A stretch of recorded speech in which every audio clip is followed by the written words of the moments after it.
നമ്മൾ preparation of cash flow statement ആണ്. അതിൽ നമ്മൾ ഡയറക്റ്റ് മെത്തേഡ് അതിൻ്റെ ഫോർമാറ്റ് നമ്മൾ കണക്ട് ചെയ്തു. ഇനി ഇൻഡയറക്റ്റ് മെത്തേഡാണ്. ഇൻഡയറക്റ്റ് മെത്തേഡിൽ ആദ്യം നമ്മൾ ഹെഡിങ് കൊടുക്കും, cash flow statement. Cash flow statement for the year ended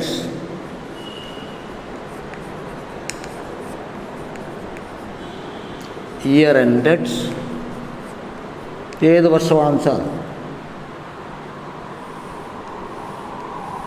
ഇതിപ്പോൾ ഇത് ഇൻഡയറക്റ്റ് മെത്തേഡാണ്.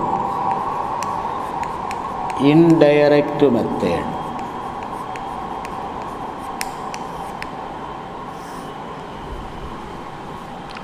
ഇവിടെ വലത്തോട്ട് മാറ്റി 2 കോളം.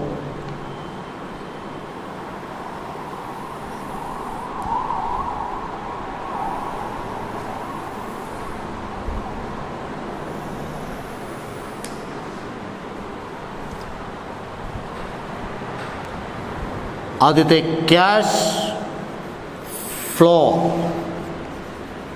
From operating activities.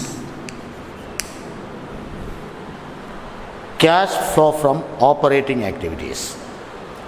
ഇത് ഇൻഡയറക്റ്റ് മെത്തേഡാണ്. ഇവിടെ നമ്മൾ ആദ്യം എടുക്കേണ്ടത്, അത് നമ്മൾ ചെയ്യാൻ പോകുന്നത് ഫണ്ട് ഫ്ലോ സ്റ്റേറ്റ്മെൻറ്റിൽ പഠിച്ച ഫണ്ട് ഫ്രം ഓപ്പറേഷൻ തന്നെയാണ്. ആദ്യം കണ്ടുപിടിക്കാൻ പോകുന്നതാണ്. അപ്പോൾ അതിൽ കറണ്ട് പ്രോഫിറ്റ് ആദ്യം എടുക്കും. Current years profit. Current years profits. Current years profits അത് നമ്മൾ കറണ്ട് ഇയേഴ്സ് പ്രോഫിറ്റ് എങ്ങനെ എടുക്കുമെന്ന് ചോദിച്ചാൽ നമുക്ക് ബാലൻസ് ഷീറ്റ് 2 കൊല്ലത്തെ ബാലൻസ് ഷീറ്റ് ചോദ്യത്തിൽ തരും. ഇപ്പോൾ സപ്പോസ് ഇവിടെ ബാലൻസ് ഷീറ്റ് പുതിയ ഫോർമാറ്റ് ആണെങ്കിൽ ഇത് വരും. ബാലൻസ് ഷീറ്റ് ആദ്യം share holders funds. Share holders funds അതിലാദ്യം ഷെയർ ക്യാപിറ്റൽ 2 കൊല്ലത്തെയാണ് തരുന്നത്. ഇപ്പോൾ 2005 2006 ആണെങ്കിൽ ഇങ്ങനെ ഷെയർ ക്യാപിറ്റൽ 2005 എത്ര, 2006 എത്ര. അടുത്തായിട്ട് റിസർവ്സ് ആൻഡ് സർപ്ലസ് ആണ്. Reserves and surplus. Reserves and surplus notes to account പുറത്ത് കാണും. ബാലൻസ് ഷീറ്റിന് പുറത്ത് notes to accounts. Notes to accounts. Reserves and surplus. Surplus ഇതിൽ 2002 2003. ഇവിടെ ജനറൽ റിസർവ്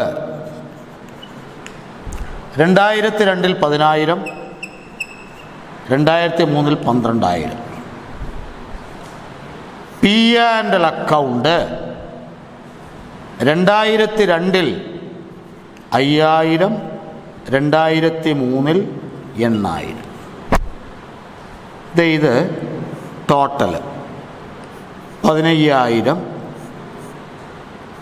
ഇത് 20. നമുക്ക് ബാലൻസ് ഷീറ്റിലോട്ട് ഈ ടോട്ടലാണ് വരുന്നത്. 15,000 20,000. ഇങ്ങനെയാണ് നമുക്ക് ബാലൻസ് ഷീറ്റ്, പുതിയ ബാലൻസ് ഷീറ്റ് കാണും. Vertical form. ഇവിടെ റിസർവ്സ് ആൻഡ് സർപ്ലസ് ഹെഡ് നോക്കുക. അതിൽ നോട്ട്സ് ടു അക്കൗണ്ട് ഉണ്ടെങ്കിലാണ് നോട്ട്സ് ടു അക്കൗണ്ട് ഇവിടെ 1. Notes to account 1. ഇത് നോട്ട്സ് ടു അക്കൗണ്ട് കോളം കാണും. ഇത് നോട്ട് നമ്പറാണ്. നോട്ട് നമ്പർ കോളത്തിൽ 1, note stock number 1, reserves and surplus. അതിൽ ജനറൽ റിസർവ് ഉണ്ട്, പി ആൻഡ് എൽ ഉണ്ട്. ഈ പി ആൻഡ് എൽ ഡിഫറൻസ് ആണ് കറണ്ട് ഇയേഴ്സ് പ്രോഫിറ്റായിട്ട് ഇവിടെ വരേണ്ടത്. ക്ലോസിംഗ് പ്രോഫിറ്റിൽ നിന്നും ഓപ്പണിംഗ് പ്രോഫിറ്റ് കുറയ്ക്കണം. അപ്പം കറണ്ട് ഇയറിലെ പ്രോഫിറ്റിൽ നിന്നും പ്രീവിയസ് ഇയറിലെ പ്രോഫിറ്റ് കുറയ്ക്കും. അവിടെ കിട്ടുന്നതാണ് പ്രോഫിറ്റ് ഫോർ ദി ഇയർ അല്ലെങ്കിൽ current years profit. Closing P and L minus opening P and L ആണ്. അപ്പോൾ current year fund from operation നമ്മൾ ഇതുപോലെ തന്നെ എടുക്കും. ക്ലോസിംഗ് പി ആൻഡ് എൽ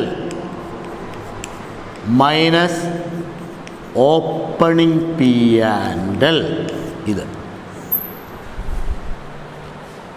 ആ ഫിഗർ നേരെ എടുത്ത് ഔട്ടർ കോളം കൊടുത്തു. കറണ്ട് ഇയേഴ്സ് പ്രോഫിറ്റ് ഈ തന്നിരിക്കുന്ന എക്സാമ്പിളാണെങ്കിൽ 8,000 മൈനസ് 5,000 സമം 3,000 ഇവിടെ വരും കറണ്ട് ഇയേഴ്സ് പ്രോഫിറ്റ്സ്. പഴയ ബാലൻസ് ഷീറ്റ് ആണെങ്കിൽ ബാലൻസ് ഷീറ്റ് ഹെഡിങ്ങിനെ ലയബിലിറ്റി സൈഡിൽ ഇത് 2002, 2005, 2006 റിസർവ്സ് ആൻഡ് സർപ്ലസ് അല്ലെങ്കിൽ P and L. P and L ഹെഡിൽ ഇങ്ങനെ വരും 5,000 എണ്ണ നേരിട്ട് ഇങ്ങനെ കാണും. അപ്പോൾ കറണ്ട് ഇയേഴ്സ് പ്രോഫിറ്റ് 8,000 മൈനസ് 5,000. അപ്പോൾ ഇവിടെ ആദ്യം നമ്മൾ എടുക്കേണ്ടത് അക്കൊല്ലത്തെ പ്രോഫിറ്റ്. നേരെ ബാലൻസ് ഷീറ്റിലോട്ട് പോകുക. ക്ലോസിംഗ് പി ആൻഡ് എല്ലിൽ നിന്നും ഓപ്പണിംഗ് പി ആൻഡ് എൽ കുറയ്ക്കുക. ആ പ്രോഫിറ്റ് ഔട്ടർ കോളത്തിൽ എഴുതി ഇങ്ങനെ കൊടുത്തു കഴിഞ്ഞാൽ ഇതിൻ്റെ കൂടെ ആഡ് ചെയ്യേണ്ട items add non operating expenses and non cash expenses ആണ്.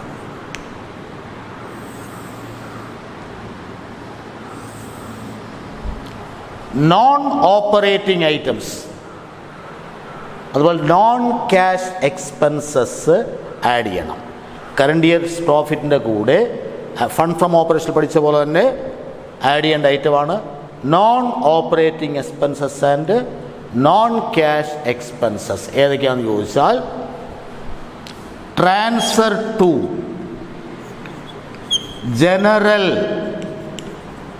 റിസർവ്, റിസർവിലോട്ട് ട്രാൻസ്ഫർ ചെയ്തു നമ്മൾ ബാലൻസ് ഷീറ്റിലോട്ട് വരണം. ഇതേ ഇവിടെ example general reserve closing reserve 12,000, opening reserve 10,000. 10,000 ഉണ്ടായിരുന്ന റിസർവ് എത്രയായിട്ട് മാറി? 12,000 ആയിട്ട് മാറി. അതിൻ്റെ അർത്ഥം അക്കൊല്ലത്തെ ലാഭത്തിൽ നിന്നും റിസർവിലോട്ട് എത്ര മാറ്റി? 2,000 മാറ്റി. പ്രോഫിറ്റിൽ നിന്ന് റിസർവിലോട്ട് മാറ്റുമ്പോൾ പ്രോഫിറ്റ് കുറയും, but cash doesn't goes out. പണം പോകുന്നില്ല, പണം കമ്പനിയിൽ തന്നെ ഉണ്ട്.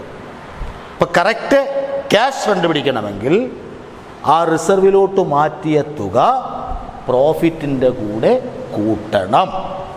Transfer to general reserve inner column.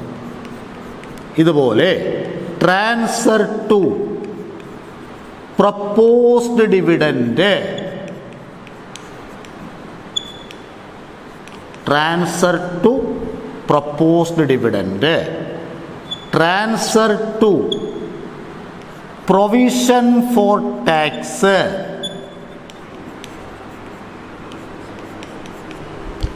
Next interim dividend paid,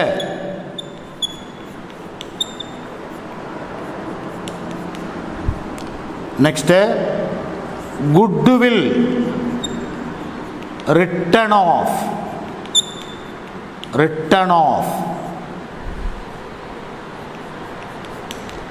next discount on shares and debentures written off.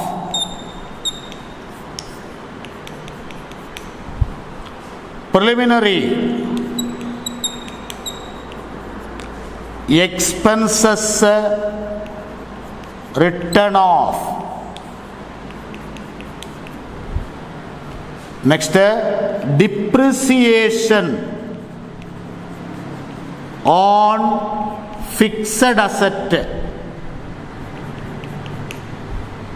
Next, loss on sale of asset. Next, non-operating expense ആയിട്ടുള്ള interest paid.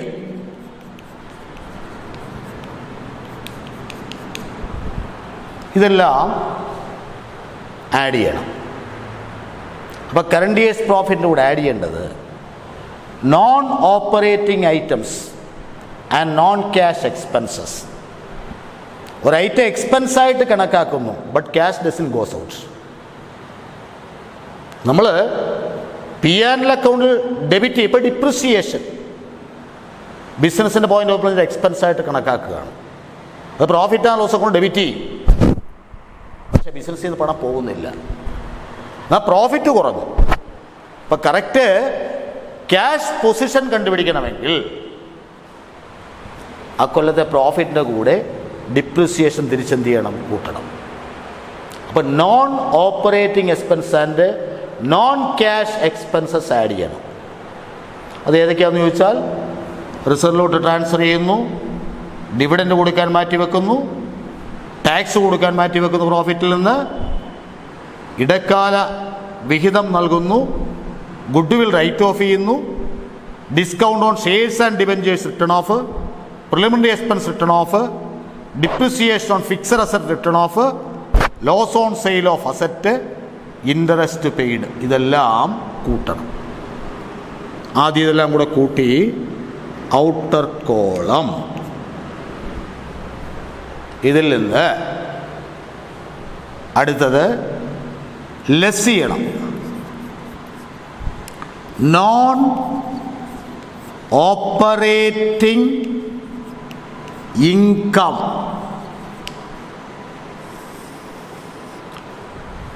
Non operating income എന്ത് ചെയ്യണം? Less ചെയ്യണം. അതേതൊക്കെയാണെന്ന് ചോദിച്ചാൽ profit on sale of fixed assets, inner column. Next interest received. Next dividend received. ഇതെല്ലാം non operating ഇൻകമാണ്. ഇതെല്ലാം less ചെയ്യേണ്ട ഐറ്റമാണ്. ആദ്യം ഇതെല്ലാം കൂടെ കൂട്ടി ഔട്ടർ കോളം.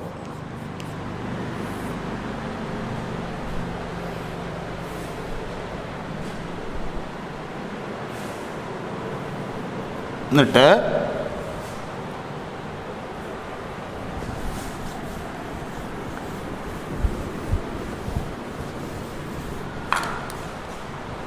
നോക്കുക, പ്രോഫിറ്റിൻ്റെ കൂടെ നോൺ ഓപ്പറേറ്റിംഗ് എക്സ്പെൻസും നോൺ ക്യാഷ് എക്സ്പെൻസും കൂട്ടണം. ഇത് കൂട്ടാനുള്ളതാണ്. അത് ഇത് രണ്ടും കൂടെ കൂട്ടി താഴെ. ഇത് ലെസ് ചെയ്യാനുള്ളത്, ഇത് കുറയ്ക്കുക, ബ്രാക്കറ്റിലിട്ടു, മൈനസ് ചെയ്യാനുള്ളത്. ഇതിൽ നിന്ന് ഇത് കുറച്ച് ഔട്ടർ പോകണം. ഇത് ക്യാഷ്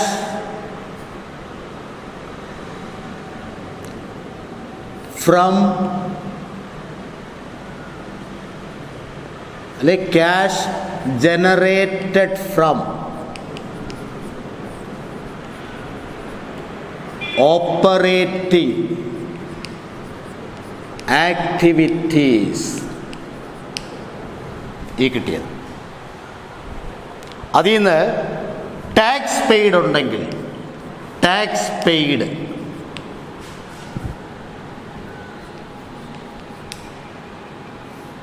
അത് കുറയ്ക്കുകയാണ്, കുറച്ച് താഴെ. ഇത് cash from operation before working capital changes എന്നാണ്. ശ്രദ്ധിക്കണം, ആദ്യം കറണ്ട് പ്രോഫിറ്റിൻ്റെ കൂടെ non operating expense, non cash expense എല്ലാം കൂടെ കൂട്ടി താഴെ എഴുതി. നോൺ ഓപ്പറേറ്റിംഗ് ഇൻകം അതെല്ലാം കൂടെ കൂട്ടി ഔട്ടർ കോളം. ഇതിൽ നിന്ന് കുറച്ചു കിട്ടുന്ന cash generated from operating activities. അതിൽ നിന്ന് ടാക്സ് പെയ്ഡ് കുറച്ചു. ഇവിടെ കിട്ടിയ cash from operation before working capital changes എന്നാണ്. അല്ലെങ്കിൽ cash flow from operating activities before working capital changes. ഇനി ഇതിൻ്റെ കൂടെ നീ അഡ്ജസ്റ്റ് ചെയ്യേണ്ടത് current assets and current liabilities. Current assets except cash and cash ഇക്വലൻസ്. ഇപ്പം നോക്കുക, കറണ്ട് അസറ്റ് ഇപ്പം നമ്മൾ ബാലൻസ് ഷീറ്റിൽ ഇപ്പോൾ സ്റ്റോക്ക് കറണ്ട് അസറ്റ്. എന്താ കറണ്ട് അസറ്റ്? നമ്മൾ നേരത്തെ പഠിച്ചിട്ടുണ്ട്. Assets which can be convert into cash within a period of less than 1 year.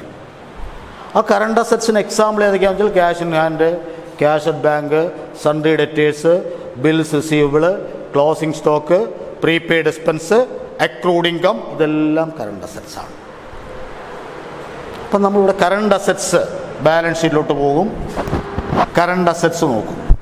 ഇപ്പോൾ current assets previous year stock suppose ഇവിടെ 5000 ആണ്. എന്നാൽ കറണ്ട് ഇയർ അത് 8000 ആണ്.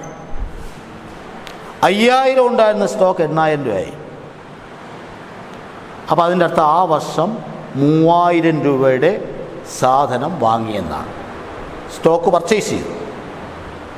പർച്ചേസ് ചെയ്യുമ്പോൾ കാശ് പോവുകയാണ്. അപ്പം നമുക്ക് പൊതുവെ പറയാം, കറണ്ട് അസറ്റ് കൂടി. കറണ്ട് അസറ്റ് കൂടുമ്പോൾ ക്യാഷ് ഔട്ട്ഫ്ലോയാണ്. ക്യാഷ് ഔട്ട്ഫ്ലോയാണ്. കറണ്ട് ഡെറ്റേഴ്സ് കൂടി, സ്റ്റോക്ക് കൂടി. അത് കൂടുമ്പോൾ എന്താണ്? ക്യാഷ് ഔട്ട്ഫ്ലോയാണ്, ക്യാഷ് പോവുകയാണ്. എന്നാൽ കറണ്ട് അസറ്റ് കുറയുന്നു. 5000 ഉണ്ടായിരുന്ന സ്റ്റോക്ക് ഇവിടെ ഇപ്പോൾ 2000 ആയാൽ അതിൻ്റെ അർത്ഥം ആ വർഷം സ്റ്റോക്ക് വിറ്റിട്ടുണ്ട്. അതിൻ്റെ അർത്ഥം ക്യാഷ് ഇൻഫ്ലോയാണ്. അപ്പം നമുക്കതിനകത്തൊരു കാര്യം മനസ്സിലായി. കറണ്ട് അസറ്റ് കുറഞ്ഞാൽ ക്യാഷ് വരികയാണ്. കറണ്ട് അസറ്റ് കൂടിയാൽ ക്യാഷ് പോവുകയാണ്. അപ്പോൾ ഇവിടെ നമുക്ക് കാശ് വരുന്നത് ഇവിടെ ആഡ് ചെയ്യണം. കറണ്ട് അസറ്റ് കുറയുമ്പോൾ കാശ് വരികയാണ്. അപ്പോൾ decrease in current asset, cash ഇൻഫ്ലോയാണ്, അതിവിടെ ആഡ് ചെയ്യുന്നത്. എന്നാൽ increase in current asset, current asset കൂടി, ക്യാഷ് ഔട്ട്ഫ്ലോയാണ്, അത് മൈനസ് ചെയ്യും. അതുപോലെ കറണ്ട് ലയബിലിറ്റി, ഇതിന് നേരെ റിവേഴ്സ് വരും. Increase in current liability, current liability കൂടിയാൽ പണം എടുക്കുന്നതുകൊണ്ടാണ്. അപ്പോൾ കാശ് വരികയാണ്, പ്ലസ് ആണ്. Decrease in current liability, current liability കുറഞ്ഞു. ഇപ്പോൾ ക്രെഡിറ്റേഴ്സ് കുറയുന്നു. ക്രെഡിറ്റേഴ്സ് കുറയുന്ന കാശ് കൊടുക്കുന്നതുകൊണ്ടാണ്. അപ്പോൾ കാശ് പോവുകയാണ്, അത് ഔട്ട്ഫ്ലോയാണ്, ഇത് മൈനസാണ്. അപ്പോൾ നോക്കുക, cash from operation before working capital changes. അതിൻ്റെ കൂടെ അഡ്ജസ്റ്റ് ചെയ്യേണ്ടത് കറണ്ട് അസറ്റും കറണ്ട് ലയബിലിറ്റിയും. കറണ്ട് അസറ്റ് കുറഞ്ഞാൽ ആഡ് ചെയ്യണം, കറണ്ട് അസറ്റ് കൂടിയാൽ ലെസ് ചെയ്യണം, കറണ്ട് ലയബിലിറ്റി കൂടിയാൽ ആഡ് ചെയ്യണം, കറണ്ട് ലയബിലിറ്റി കുറഞ്ഞാൽ ലെസ് ചെയ്യണം. ഇനി ഇതെല്ലാം കൂടെ കൂടും.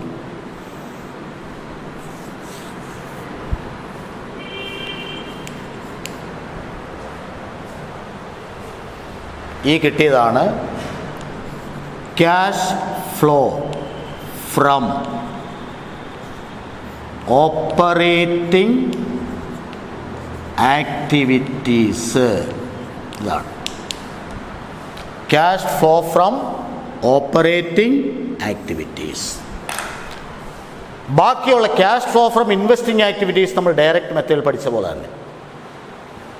അത് വരുന്നത് purchase of fixed asset, investing activities, purchase of fixed asset, sale of fixed asset, purchase of investment, sale of investment, interest received, dividend received. നേരത്തെ പഠിച്ച പോലെ തന്നെ അവിടെ നമുക്ക് കിട്ടുന്ന ഒന്നുകിൽ cash flow or used in investing activities. അതുപോലെ financing നേരത്തെ പഠിച്ച പോലെ തന്നെ. അപ്പോൾ ഡയറക്റ്റും ഇൻഡയറക്റ്റും വ്യത്യാസം വരുന്ന ഏതുള്ളതെന്ന് വെച്ചാൽ ഓപ്പറേറ്റിംഗ് ആക്ടിവിറ്റീസിൽ മാത്രമേ വ്യത്യാസമുള്ളൂ. അപ്പോൾ നോക്കി, ഓപ്പറേറ്റിംഗ് ആക്ടിവിറ്റീസ് ആദ്യം കറണ്ട് പ്രോഫിറ്റ് എടുക്കുക, ക്ലോസിംഗ് പി ആനിൽ നിന്ന് ഓപ്പണിംഗ് പി ആനിൽ കുറയ്ക്കുക. അതിൻ്റെ കൂടെ ആഡ് ചെയ്യേണ്ടത് നോൺ ഓപ്പറേറ്റിംഗ് എക്സ്പെൻസും നോൺ ക്യാഷ് എക്സ്പെൻസും എല്ലാം കൂടെ ഇന്നർ കോളത്തിൽ എഴുതി കൂട്ടി ഔട്ടർ കോളം, എന്നിട്ട് കറണ്ട് പ്രോഫിറ്റിൻ്റെ കൂടെ കൂട്ടുക. അതിൽ നിന്ന് നോൺ ഓപ്പറേറ്റിംഗ് എന്ത് ചെയ്യണം? ലെസ് ചെയ്യണം. ആദ്യം നോൺ ഓപ്പറേറ്റിംഗ് ഉണ്ടെങ്കിൽ ഓരോന്നെടുത്ത് എഴുതണം. അത് ഏതൊക്കെ വരാമെന്ന് വെച്ചാൽ profit on sale of fixed asset, interest received, dividend received, ഇതൊക്കെ നോൺ ഓപ്പറേറ്റിംഗ് ഇൻകമാണ്. അത് ഇന്നർ കോളത്തിൽ എഴുതി കൂട്ടി ഔട്ടർ കോളം. ഇത് മൈനസ് ചെയ്യാനുള്ളതാണ്, അതുകൊണ്ട് ബ്രാക്കറ്റിലിട്ടു. ഇതിൽ നിന്ന് ഇത് കുറച്ചു. ഇപ്പോൾ ഇവിടെ കിട്ടിയ cash generated from operating activities, അതിൽ നിന്ന് ടാക്സ് പെയ്ഡ് കുറച്ച് കിട്ടുന്നത് cash from operation before working capital changes ഇവിടെ കിട്ടിയത്. ഇതിൻ്റെ കൂടെ കറണ്ട് അസറ്റ്സും കറണ്ട് ലയബിലിറ്റീസും അഡ്ജസ്റ്റ് ചെയ്യണം. അപ്പോൾ അതായത് കറണ്ട് അസറ്റ് കുറഞ്ഞാൽ ക്യാഷ് വരികയാണ്, ഇൻഫ്ലോയാണ് ആഡ്. കറണ്ട് അസറ്റ് കൂടിയാൽ ക്യാഷ് ഔട്ട്ഫ്ലോയാണ് മൈനസ്. കറണ്ട് ലയബിലിറ്റി കൂടിയാൽ ഇൻഫ്ലോയാണ് പ്ലസ്. കറണ്ട് ലയബിലിറ്റി കുറഞ്ഞാൽ ഔട്ട്ഫ്ലോയാണ് മൈനസ്. ഇതെല്ലാം കൂടെ കൂട്ടി കിട്ടുന്നതാണ് നെറ്റ് അല്ലെങ്കിൽ cash flow from operating activities. ഇനി ഇതിൻ്റെ ഒരു പ്രോബ്ലമാണ്.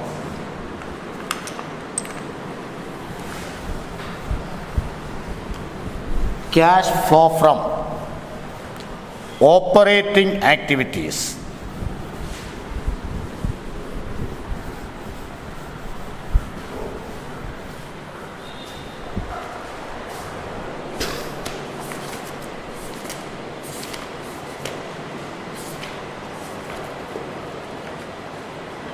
Cash flow from operating activities.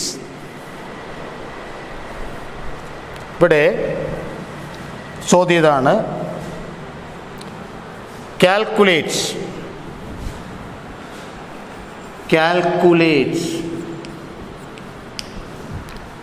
cash from operation. Cash from operation from the following: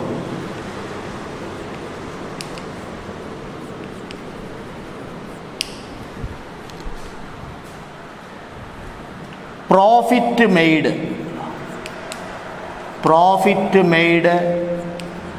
during the year rupees 2,50,000. After considering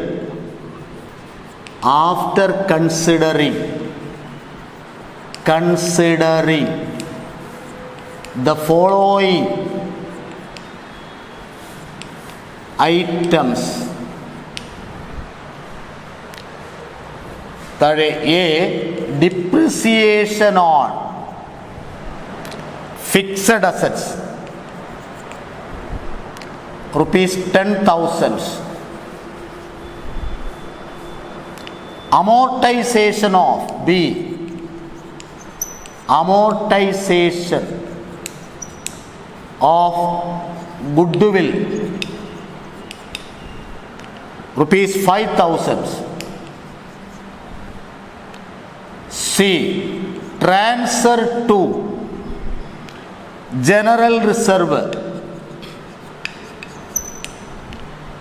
rupees 7,000. D. Profit on sale of lands rupees 3,000.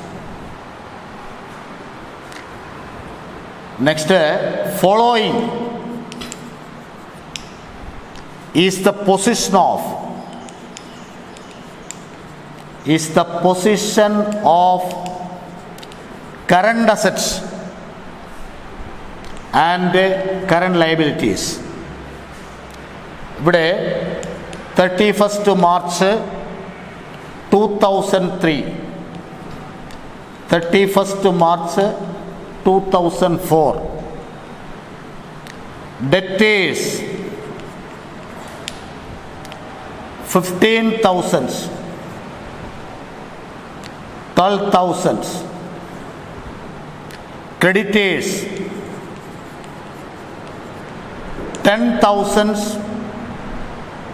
15,000, BR 8,000, 10,000, prepaid expense 4,000, 6,000. നോക്കുക, ഇതിൽ cash from operation, profit made during the year rupees 2,50,000 after considering the following items. ഇതെല്ലാം എടുത്തതിന് ശേഷമാണ് ആ വർഷത്തെ profit കിട്ടിയത് 2,50,000 രൂപയാണ്. അപ്പം നമ്മൾ ക്യാഷ് ഫ്രം ഓപ്പറേഷൻ കണ്ടുപിടിക്കുമ്പോൾ സ്റ്റാർട്ട് ചെയ്യേണ്ടത് കറണ്ട് ഇയേഴ്സ് പ്രോഫിറ്റിലാണ്. അപ്പോൾ നമ്മൾ ആദ്യം ഹെഡിങ് കൊടുക്കും, ക്യാഷ് ഫ്ലോ ഫ്രം ഓപ്പറേറ്റിംഗ്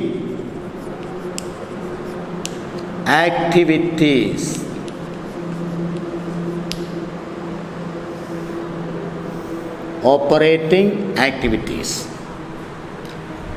താഴെ കറണ്ട് ഇയേഴ്സ് പ്രോഫിറ്റ്സ് ആ വർഷത്തെ പ്രോഫിറ്റ് നേരിട്ട് വന്നിട്ടുണ്ട് 2,50,000 ആണ്. 2,50,000. ഇതിൻ്റെ കൂടെ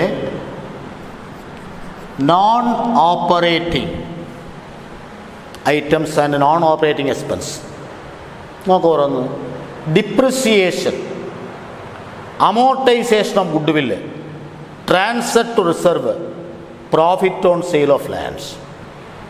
നോക്കുക, റിസർവിലോട്ട് ട്രാൻസ്ഫർ ചെയ്തു, പ്രോഫിറ്റിൽ നിന്ന് റിസർവിലോട്ട് ട്രാൻസ്ഫർ ചെയ്യുമ്പോൾ പ്രോഫിറ്റ് കുറയും. ഇപ്പോൾ പ്രോഫിറ്റ് കുറഞ്ഞിരിക്കുകയാണ്. എന്നാൽ ബിസിനസ്സിന് ക്യാഷ് പോയിട്ടില്ല. ബിസിനസ്സിൻ്റെ കറക്റ്റ് ക്യാഷ് പൊസിഷൻ കണ്ടുപിടിക്കണമെങ്കിൽ ഈ റിസർവിലോട്ട് മാറ്റിയ എമൗണ്ട് കൂട്ടണം. അപ്പോൾ ഇവിടെ ആദ്യം ട്രാൻസ്ഫർ ടു ജനറൽ റിസർവ്, റിസർവിലോട്ട് മാറ്റി ഇത്ര 7,000 രൂപ, 7,000 ഇന്നർ കോളം എഴുതി. നെക്സ്റ്റ് ഡിപ്രിസിയേഷൻ നമ്മൾ ചെയ്യാനുള്ള അക്കൗണ്ട് ഡിപ്രിസിയേഷൻ ഡെബിറ്റ് ചെയ്യും. ഡിപ്രിസിയേഷൻ ഡെബിറ്റ് ചെയ്യുമ്പോൾ പ്രോഫിറ്റ് കുറയും.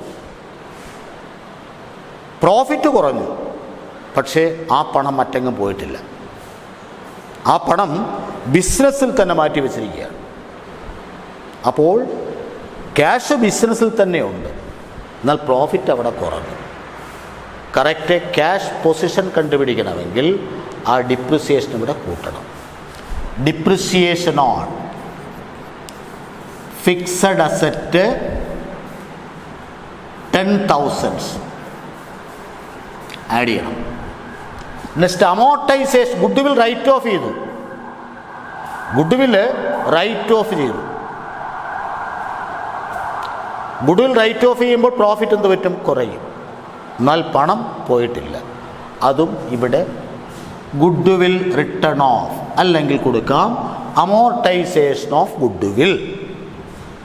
Good will written of,